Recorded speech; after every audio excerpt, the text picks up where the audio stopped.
Good morning అందరికీ. ఈరోజు speciality వచ్చేసి international variety of animals saving and protecting day అనమాట.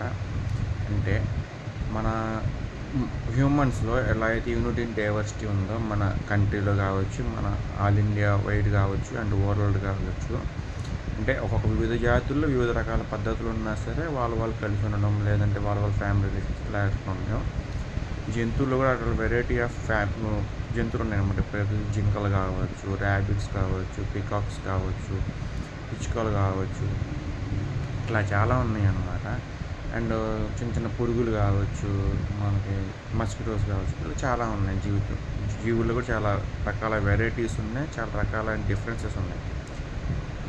సో వీటిలన్నిటికీ బతికే హక్కు వాటికి ఉందన్నమాట. స్వేచ్ఛ కూడా వాటికి ఉంది. ఎందుకంటే దేవుడు మనతో పాటు వాటిని కూడా క్రియేట్ చేశాడు కాబట్టి మనకి వాటి మీద రైట్ ఇచ్చాడు. బట్ వాటిని చంపేయమని చెప్పలేదు.